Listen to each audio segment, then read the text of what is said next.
Hello, all my chickadees. Welcome back to my nest. Today, we're going to be checking out a short little game called Vile Strangers. This just dropped a few days ago, and I definitely was interested in playing it. It's by the same creator of You and Him, and I'm gonna have a link down below as always for you guys can go check it out for yourself when we're done here. But let's see what's up here. I guess this is our dude we're gonna run into. First off, I like his appearance, very intriguing. I'm a sucker for masks. And his poofy white hair, I want to touch it. But first off, we have to read the content warning. This game contains depictions and mentions of domestic abuse, graphic violence. This game is intended for 18 plus audiences only. There you go. There is the warning. If any of that it makes you uncomfortable, feel free to click away. I want all my little chickadees to be safe. And without further ado, we're going to jump in. Fluorescent Red. Fluorescent Red Studios presents Vile Strangers. Ooh, nice. I like this. Here, I'm going to move over here for a second. Look at that.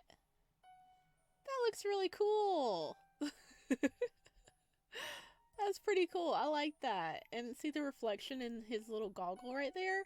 That's like, that's got to be us, right? What? You dripping blood, bud. What? Do you have something under there that we need to know about? All right, we're going to go ahead and start. Bus stop.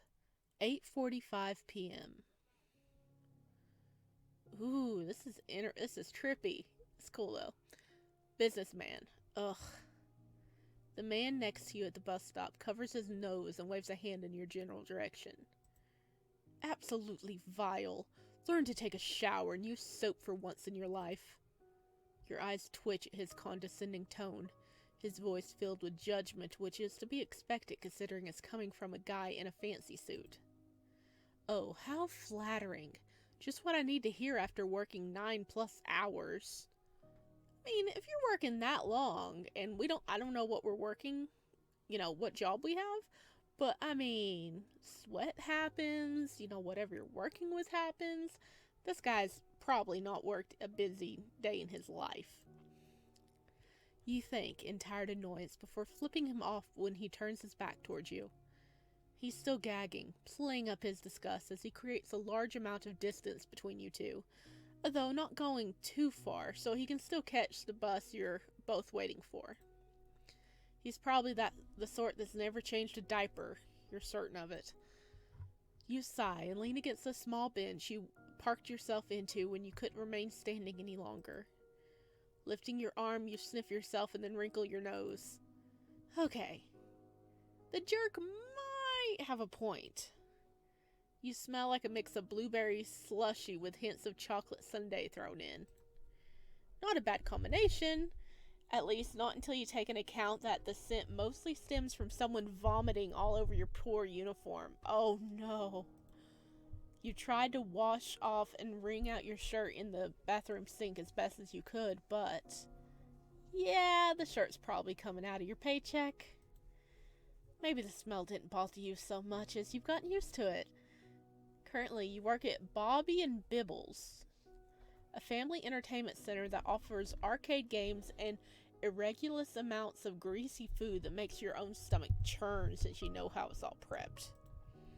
You're 100% certain your workplace has violated about a dozen health code protocols. Take yesterday afternoon for existence. You had a literal staring contest with a mouse stealing cheese off an undercooked pizza before it ran off, heading for a clear-cut cut in the hole with open access to the counter. Oh, this place sounds nasty. But, I guess it's good for the mouse? The mouse gets nummies? Oh god, my cat's in front of the screen chasing my mouse around. Oh my god. Tiger! Tiger, no.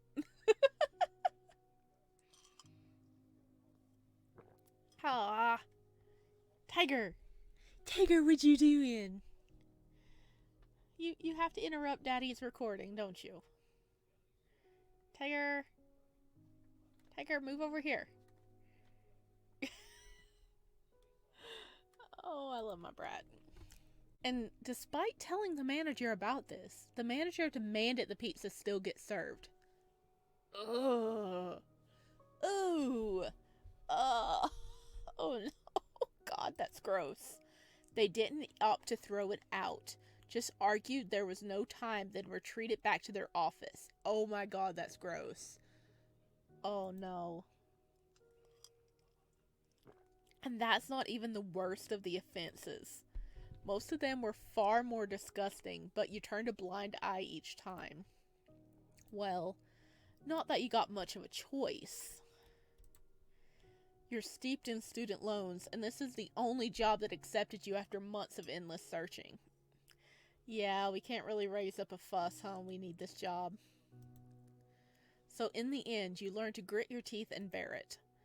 You sigh again, letting your head rest against the back of the wooden bench, your head tilted up towards the darkened sky. At least the day is almost over. You tell yourself. What more can happen?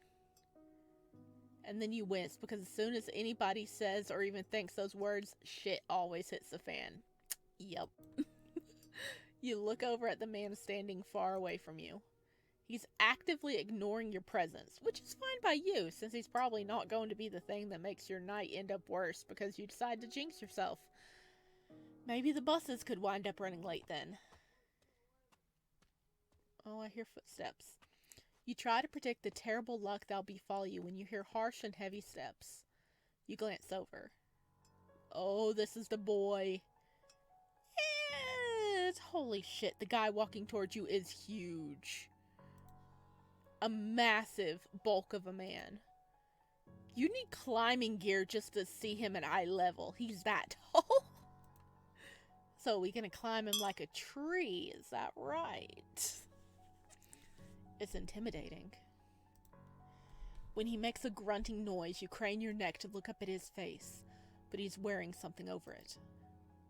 Hello, buddy. Like a mask?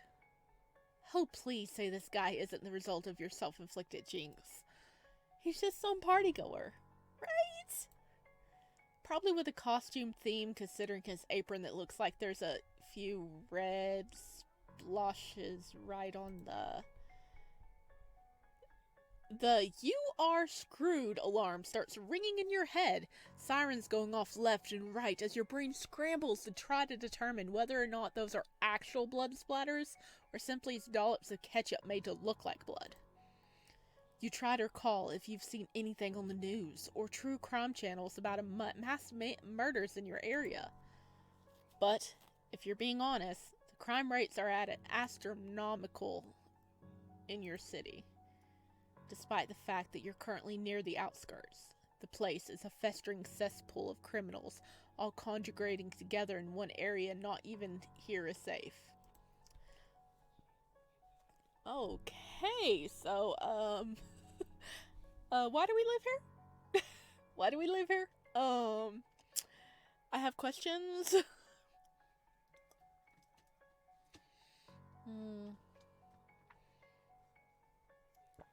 I made me a nice warm cup of tea. You clench your fist on your lap. Looking away, you see that the others waiting for the bus walked off somewhere. Great. So now you're alone with this guy. The hulking man doesn't say anything as he lowers himself onto the bench next to you. You can hear him breathing. Long, drawn-out breaths punctuating the quiet. An involuntary shiver crawls down your spine and you scooch towards the other end of the bench, making as much space as possible between you and the hulking man. It is then that your brain finally decides to remember the news report from this morning. The body of a 34-year-old man, identified as Raymond Maverick, was discovered strung up inside the gazebo of the Winterberry Park yesterday evening by a young woman jogging in the area. Reports say that You dislodge the thought with a furious shake of your head. No, that won't happen to you. I can't. Because that's... Your brief stint of denial gets cut off by the sudden movement out of the corner of your eye. The masked man cocks his head slowly, surely noticing how you stiffen, your body going rimrod straight and looking into a tight coil of fear and discomfort. He's staring right at you. His breathing grows heavier as though your response excites him. A loud, resonant sound inflicted into the silence of the night. You can't even hear the sound of the cities in the far-off distance from where you're positioned, like everything's frozen in time between you and this man and this moment. Out of the corner of your eye, you catch sight of his hand twitching. You finally turn your head towards him, trying to keep your trembling under wraps as you shove your quaking hands between your legs, knowing full well that if he attacks you, you're practically defenseless. Where the hell is that damn bus? Shouldn't it have shown up by now? He cocks his head to the side as you hold his gaze.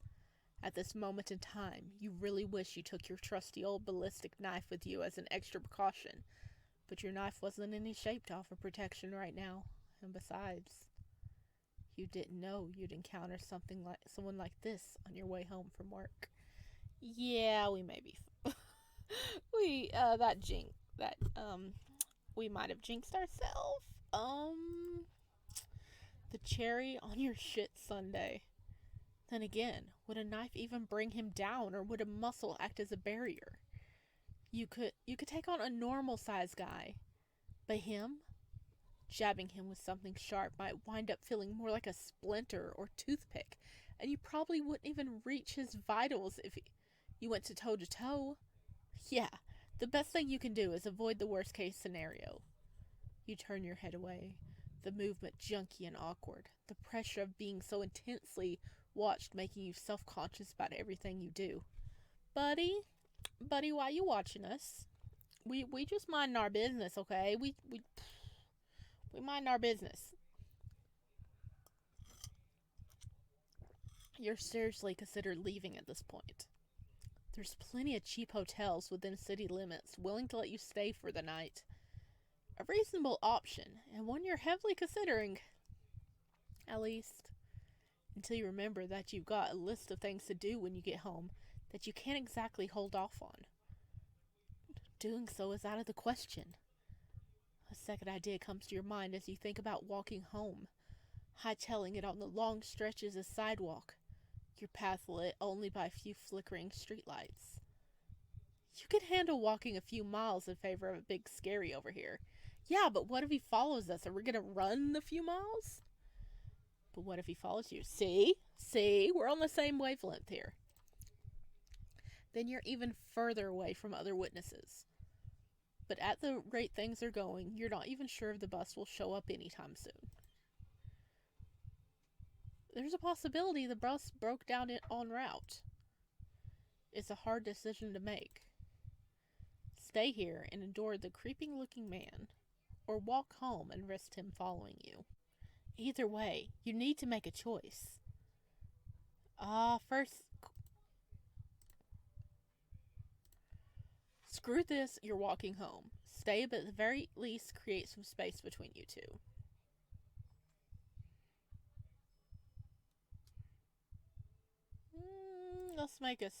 Let's stay and make space. You're fine waiting right here. He's creepy and unsettling, but he hasn't tried anything yet. An oddball, but there's plenty of those currently living in the city who pose no inherent harm to others. You convince yourself you're acting over dramatic. Regardless, you decide to get off the bench in order to create some distance between you two. You busy yourself, acting like you're stepping away to sort through the inside of your bag. Not searching for anything in particular, but using it as a prop to appear like you're unaffected by his presence. You keep within sight, just in case the bus comes barreling past, when there's a soft creak originating from the bench. Then you hear the crunch of gravel, a footstep stepping into the asphalt, nearing closer and closer still, making you break out into a cold sweat. Crunch. Step. Crunch. Step. Your hand freezes in your bag. He's headed straight towards you, the sound of his lumbering approach drawing near. Crunch. Step. Crunch. Step.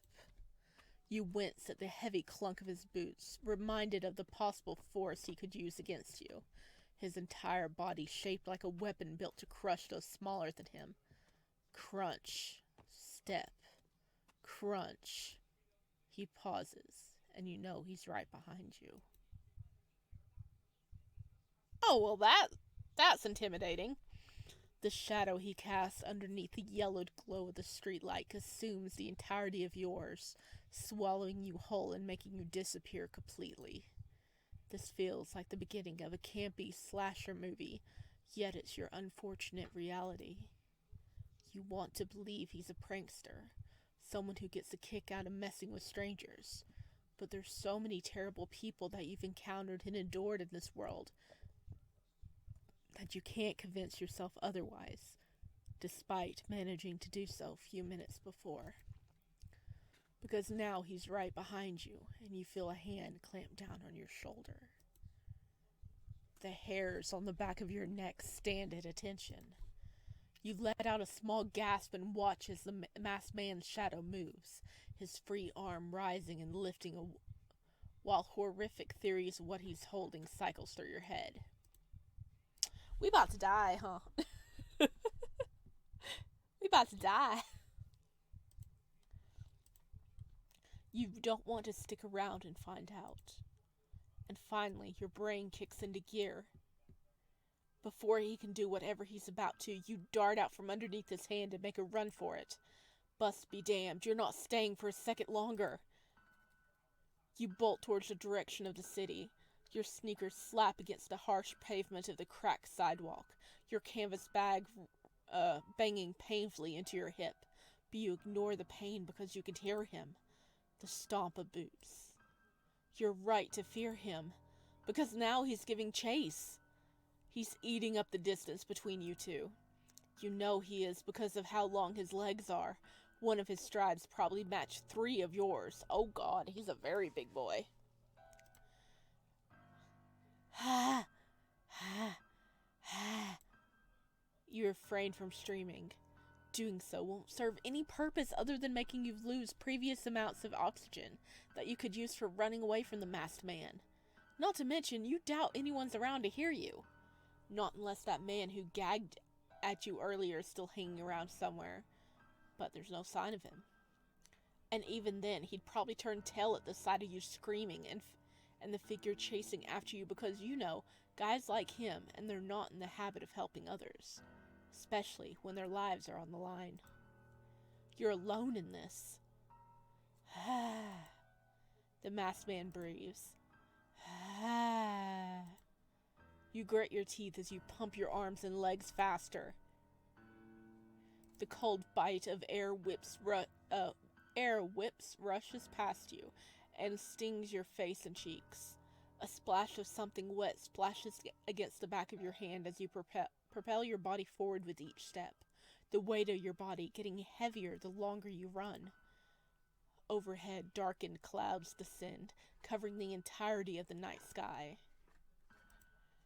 There's a rumble, and then a streak of lightning illuminating the world as rain begins to pour down in heavy sheets.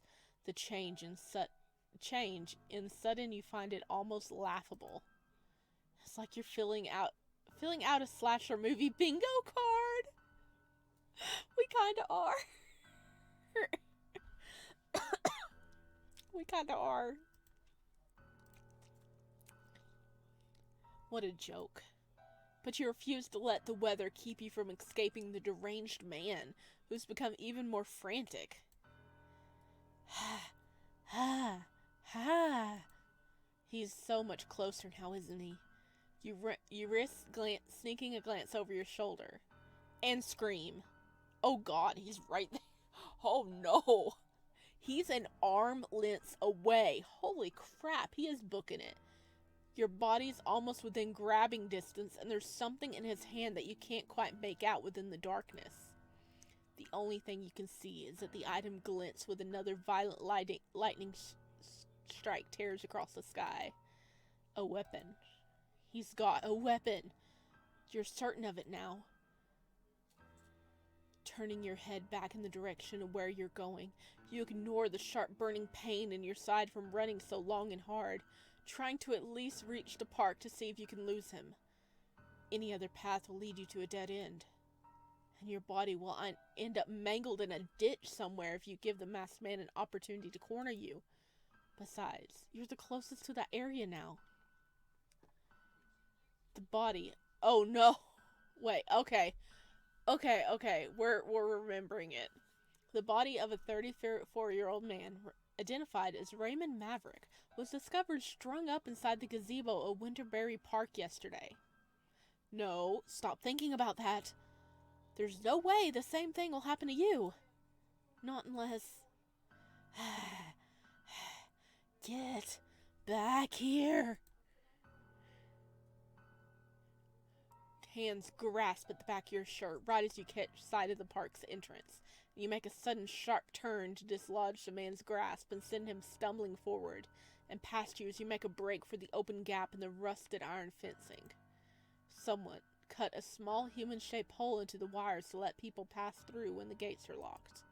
You think those little property-damaging shit, since it's a small enough size for you, but not the bulk of a 6'8" man. Oh my god, he's tall. That's currently trying to catch up with you. He's tall. You manage to watch as the man hurls towards you like a linebacker on a football field, and your heart seizes in your chest. Turning your body, you frantically squeeze through the gap. The cut wire of the fence tears into the front of your stomach, and you let out a yelp, the rusted wire tearing through the fabric of your uniform. Oh no. Well, we were already gonna be scrapping that shirt. I really hope we had our Technic shot.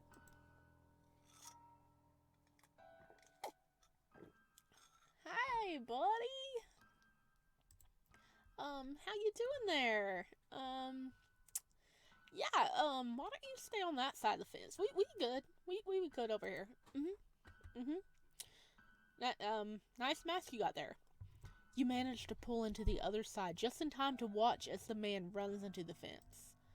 You stare at him for a moment, heavy breathing on the other side, and heavy breathing on one side and him on the other, with one of his hands curled around the wire and the other in his pocket. It feels like an eternity. And then you turn tail and flee, sprinting through the weeds, choking the landscape of the abandoned park. The broken swing set to your left shrieks in complaint as the wind tugs and pulls, almost sending the metallic chain lashing at your face as you dart past. You hear the clang of a fence somewhere, and you just know he's climbing over the fence. But you can't see him through the curtain of rain, despite trying to use your hand as a shield in order to keep the water out of your eyes. I mean, don't stop. Don't stop. Keep going. Then you spot the gazebo. Oh no. This is where the guy died. The one where they found the man. And we're here.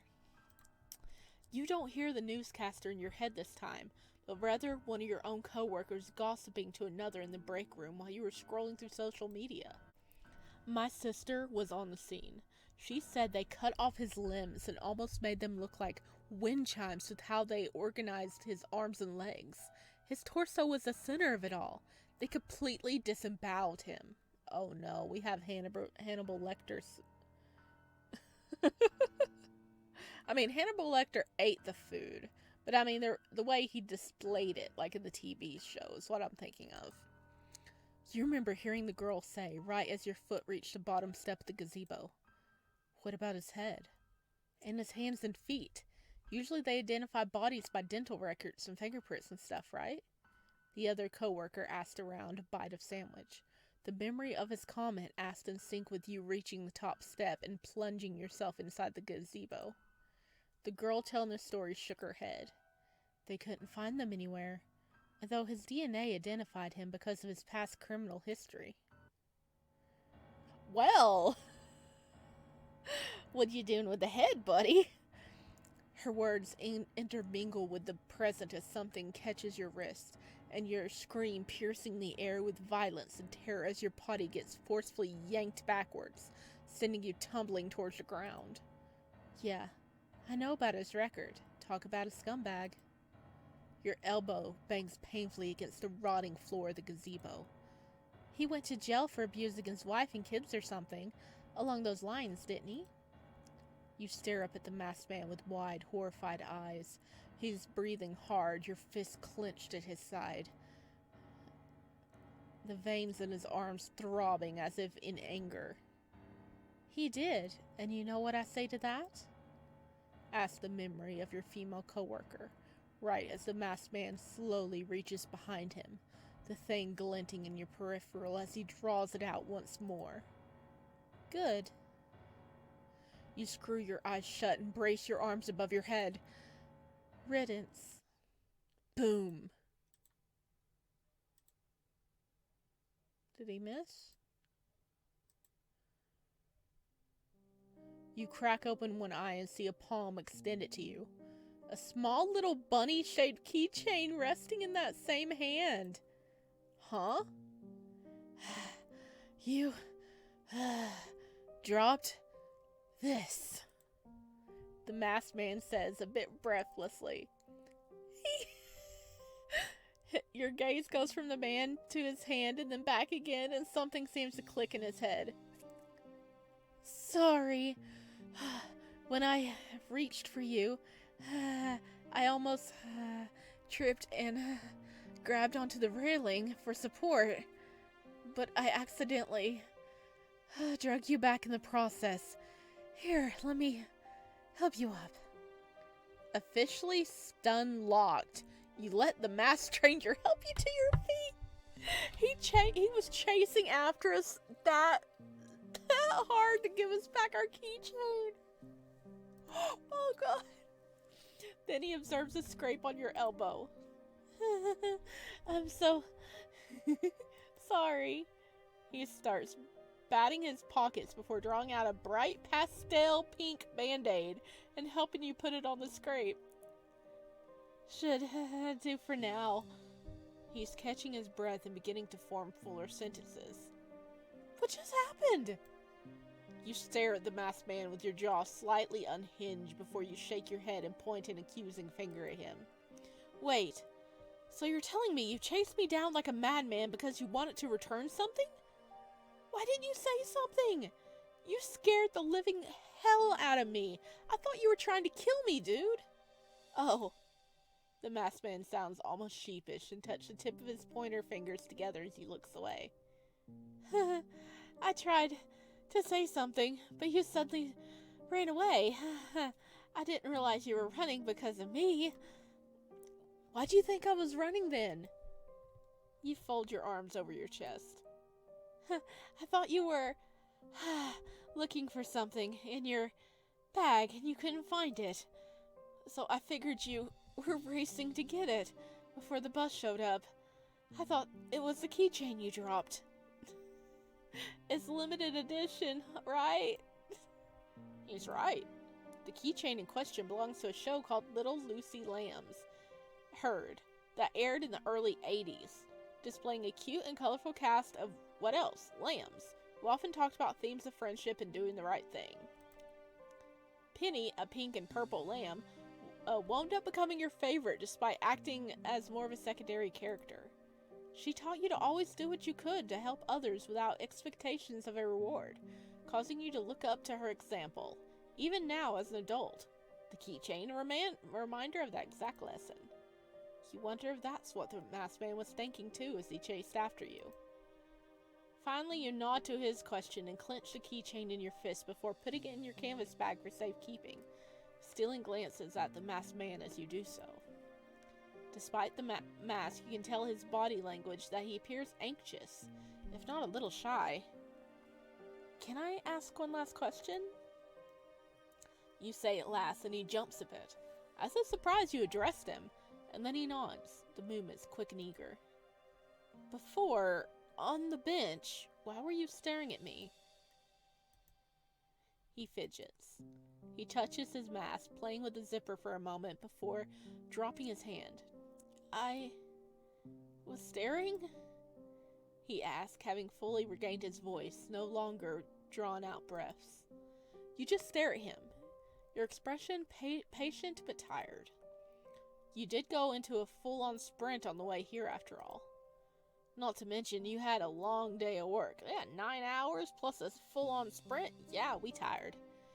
You hear him swallow, the sound reverberating inside his mask.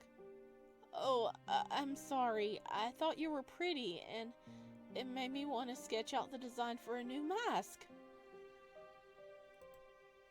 He mumbles a little under his breath. Soft. Voice soft and sheepish and filled with embarrassment as he gives the rotting floors a slight kick. Looking at you kinda inspired me. I haven't felt that way, that spark in a really long time. What is your mask made of, buddy? A mask? Wait, is that why? You meet his veiled gaze and point to his own mask. Yeah, I made this one. They make me feel more comfortable when I wear them because I usually have my mask off. I can't really, I just, never mind. He toys with his apron and you realize the splotches of red are likely from some sort of dye he used when creating his mask or possibly even when sketching. The mask man rings the fabric around his fingers. Now that your heart's finally settled and things have calmed down, it hits you that while socially awkward and somewhat misguided, he's not really a bad guy. It's actually kind of sweet how above and beyond he went to try and return your keychain, which is valuable and hard to replace. Considering you recognize my keychain, I'm taking it you're a fan of the show? The masked man perks up. He's doing supple hops on his feet, now vibrating with energy. I have all 10 seasons on VHS. I sometimes rewind the segments with Darla since she really got creative with crafts and making elaborate costumes. I always wanted to become a costume designer when I was a kid. Did you know Darla was actually never supposed to make an appearance? And He cuts himself off mid-sentence. He looks away and rubs the back of his neck. Sorry, I tend to prattle on.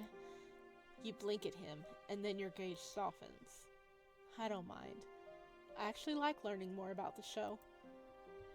Oh, look at he's so happy. Oh, he practically brimming with joy, and you could feel it pouring out even with the mask on. Do you know what it's like, having to silence the thing you like simply because someone said something negative about it or looked at you weird? Really? Are you sure? I wouldn't say it if I didn't mean it, you say. We can talk about it on the way back to the bus stop. Hopefully we can still catch it. By the way, you say as you make your way out of the gazebo, I never did catch your name. Oh! Hey, your mouth's visible. Oh, it's all beat up and cut.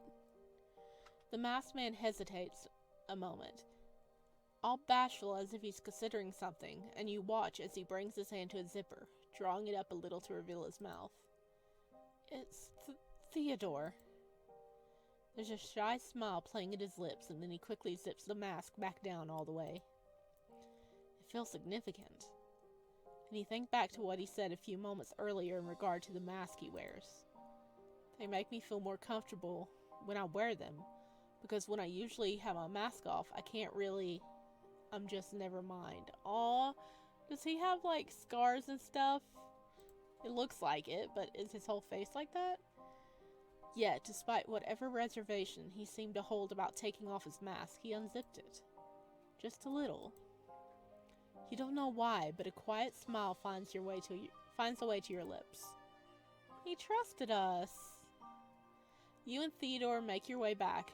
He takes his apron off and uses it as a makeshift cover for the both of you to huddle under, in order to avoid the onslaught, holding the fabric above your head. He shares factoids about little Lucy Lamherd that even you didn't know about. Theodore looks animated as he talks, his hand expressive as he gestures around, like it's the first time anyone's ever given him permission to just be himself. It's kind of adorable. When you reach the bus stop, you arrive at the perfect time, the bus pulling up right beside you two. On the way home, you and Theodore exchange numbers. And when you get off the bus, he waves at you through his spot next to the window. He set himself as Teddy in your phone, and there's a smile playing at your lips, so you stare down at the name. Already seen a text from him with a few bear emojis.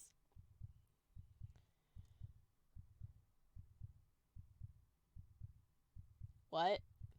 But then you catch the whiff of a coppery scent, the trail leading straight to the bathroom at the end of the hall, causing you to stiffen.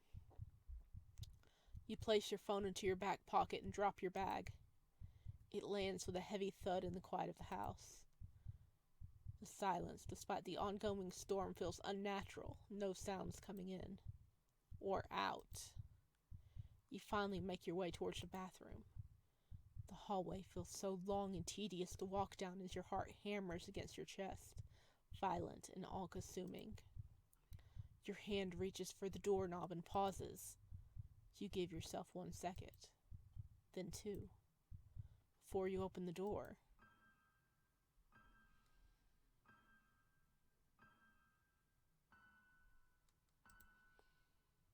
What? What? And are greeted by a mess of blood and gore, some of the blood dried along the lip of the tub and other pieces too thick and concealed. The stench is overwhelming and you slap a hand over your nose. This is much worse than the vomit. Your eyes drift towards a small square sink where a name tag rests, and you force yourself to breathe through your mouth as you step inside, picking up the small square tag. Raymond Maverick. That's the guy that died. Manager. The cute blue bunny that doubles as your job's mascot holds balloons in their corner, crusted blood arched along his pink nose and rosy cheeks. This is the entire reason you needed to get back home.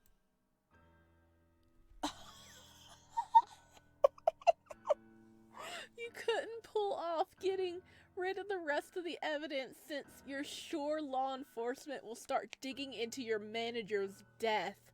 And if they find any trace of him or suspect of you killing him, you're done for.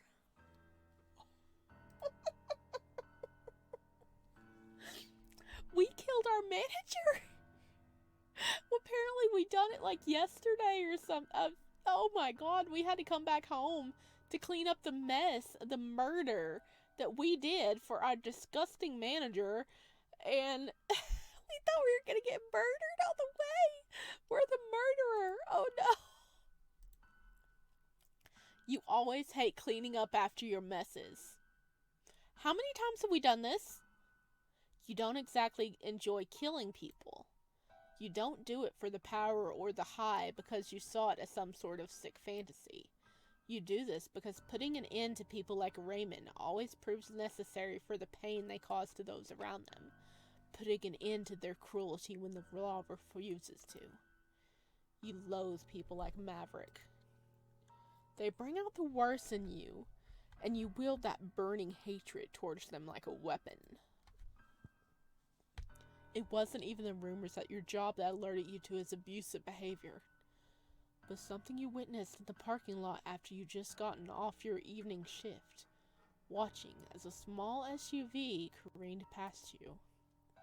You grind your teeth as you remember what he did to his wife in the front seat, watching as mascara rained down her face, one of his hands tangled in her hair while the other gripped the steering wheel of the car. The veins in his neck pulsed and throbbed, his face entirely red with rage. And their child was in the back to witness it all. Oh my god, he is scum! You knew right then and there that you didn't even need to research this man's background. You were going to fucking kill him. And so you did, doing what you had to by flirting with him, just enough that he didn't even hesitate when you secretly asked him over to your house. The act disgusted you, but you reminded yourself that you'd soon bear fruit. And you did. It was all too easy. Better yet, he feared getting caught since sleeping with an employee could get him fired, so he laid low on the way over. At first, he tried getting handsy as soon as you opened the door, but you managed to shove a beer in his hand before he could pry your shirt off, and then led him inside, waiting for the opportune time to strike. He downed a good portion of his beer in a matter of minutes, not even processing the odd taste as you tried to wait out the effects of the drug in the bathroom to avoid him touching you again. When you came back, you could see him trying to get up and off the couch but stumbling. In that moment, as his back remained facing you, you went haywire. Your bodies tumbled to the floor as you charged at him, burying the blade deep in his back, relishing in the bastard's screams and the feeble attempts to crawl away. His wails of pain and anguish were slurred, and he asked you over and over again why you were doing this, unable to comprehend why anyone would bring him harm, and desperately pleading for help and someone to come and save him. But no one could hear his cries because your entire house is soundproof. Not to mention, you live far out of the city for this entire reason, using the complete solitude in order to avoid any potential witnesses. He felt his body grow weaker and weaker as you plunged a blade into him over and over again. You were lost in a fever, a crescendo of your emotions at an all-time high as tears streaked down your cheeks in empathy for his wife and child. Die, die, die, die, die. Die! The word repeated itself in a vicious cycle through your head as you tore steel through flesh. You didn't stop until you realized his body had gone cold and he lay limp beneath you. You were breathing hard as you pulled back, letting your head tip back as you soaked in the moment of relief after doing what you set out to do yet again. People like him always asked why. Why are you hurting me? What did I ever do to deserve this? None of them self-reflected or repented or begged for forgiveness for their previous actions. You aren't a senseless killer. You have your reasons. The people who wind up on the receiving end of your knife are terrible people. Simple as that. From domestic abuse to sex traffickers to those who torture animals, they end up on the receiving end of your ballistic knife. Of course, it's the same one you couldn't bring with you today since it's still covered in DNA evidence from yesterday. Not to mention, the authorities are no doubt looking for this thing, so it's within your best interest to keep this thing squared away for safekeeping in order to avoid any suspicion coming your way. Okay, we're straight up Dexter now, aren't we?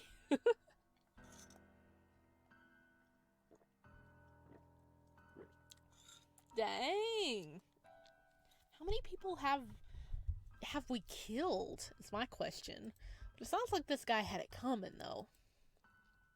Usually you try not to have any connection with your victims, but after seeing what you did, you couldn't help but want to take down your bastard of a manager. And now he's 6 feet under. Because of that, his wife and kids are free from his constant abuse. The downside? He's your problem now. You sigh as you turn towards the tub. Yeah. No. That's a problem for later you, because no matter how many times you've done this, which is well into the double digits. Oh no! We've done it over 10 times. We are a serial killer. You always get queasy at the sight of so much gore. The only reason you can handle it during a kill is because the adrenaline coursing through your body. Otherwise, you want to hurl just like the customer who ruined your uniform did. You go with the knife cleaning first and let the water run over the steel of the blade, imagining a hopeful future for your manager's kids and wife, where they didn't live in fear of constantly making the wrong move. Innocent people deserve protection from the monsters around them. Innocent people like Raymond's wife and kids, and Theodore flashes through your mind. Yes, you're certain he's gone through pain because of someone who took advantage of that innocence. There's no doubt people like that in his life who continue to do so. You want to protect people exactly like Theodore. Those scars, the ones underneath his mask that he revealed to you in that vulnerable moment, weren't scars left behind by an accident or birth. They were intentional. You glare down at your now clean knife. You're determined to find out who made them and end their existence. Because keeping people like him safe is the good you choose to do for the world. It's unconventional, frowned upon, disturbing, but you're determined, regardless, to find and eliminate every vile stranger you can find. Oh, that was cool. That was cool. I like that twist. We thought poor Theodore was gonna murder us. We're like, oh god, he's gonna murder us. We thought he was gonna murder us, and it turns out we're the murderer. And now we want to protect Theodore and find out who harmed him in the past and take care of them. Oh my god. I love it. I love it. I love it. Now we need a sequel about finding Theodore's past abuser and taking care of them while being friends with Theodore, like maybe going and having a rerun of the Lucy Lamb show. Okay. Oh man, I was about to quit, but we actually have the other choice to do. What happens if we just walk home? You opt to travel home by foot rather than staying next to this freaky stranger any longer. Pulling yourself up from the bench, you avoid eye contact with the masked man, choosing to keep your eyes focused on the road ahead of you. You listen out for footsteps as you move away from the bus stop. But after a few minutes of walking, there's no sign the odd man pursuing you, the echo of footsteps only coming from your own worn-out sneakers. You sigh with relief. The night air is brisk, a cold chill on your skin. Above, storm clouds gather and merge, sure to bring in an oncoming storm. Thunder claps overhead, and you frown as water begins to pour from the sky, adding yet another obstacle to your trek home. Then, a twig snaps and you freeze. Did the man follow you after all? You hesitate a moment before turning around, searching through the darkness for any sort of masked figure, but find no trace of him or anyone else.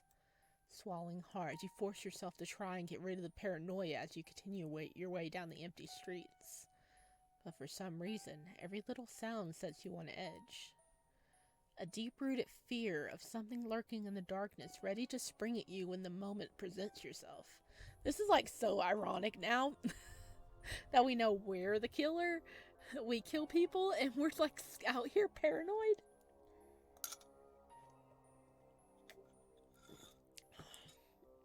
Dude, we're probably the most dangerous person in this town.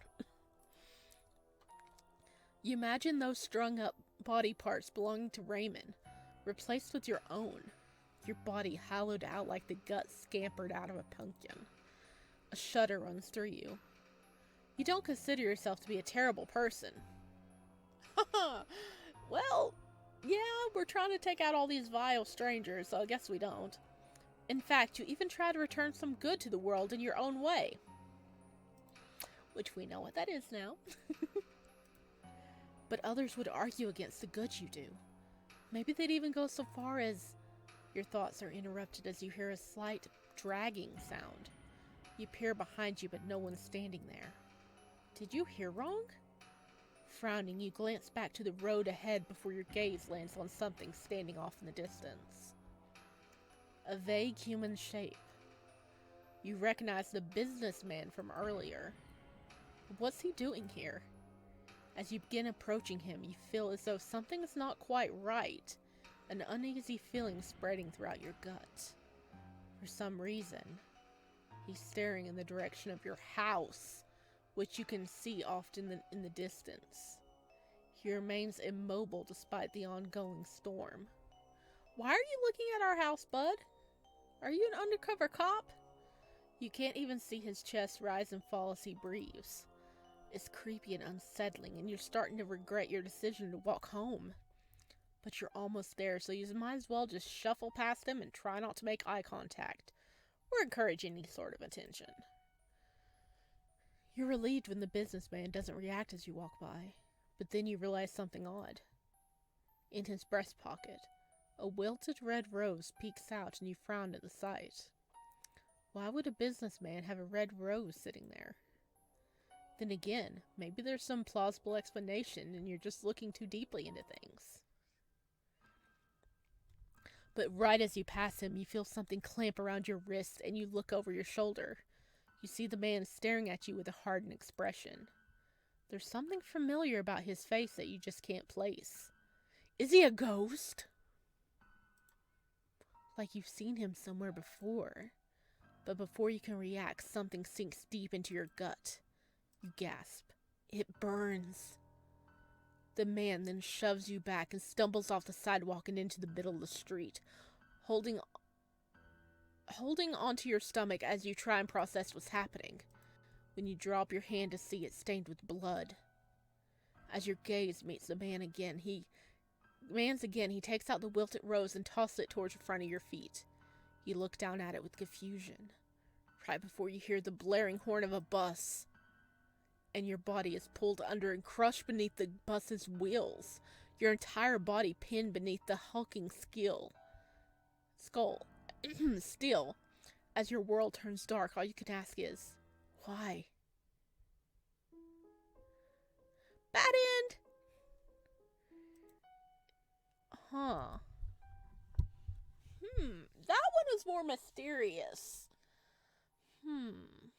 That had to be like maybe we killed someone he knew, and he knew it was us, and that's why he was staking us out to like kill us. We got stabbed in the stomach, and he threw a wilted rose at us, and then we got ran over by a bus. Probably our bus. That had to be like a relative of a past, like, victim of ours? I got questions about that one. Let me know down below. What do you think that was? Was it a ghost? Was it like a past victim? Like relative? Let me know down below what your theory on that is. And also, I will have the link down below so you guys can go check this out for yourself. Drop some love for this dev. And look forward to more by this creator, because they have some other good stuff coming out, including You and Him, the next chapter of You and Him, which I will be playing sometime soon. And as always, have a good night, guys, and I will see you next time. Bye!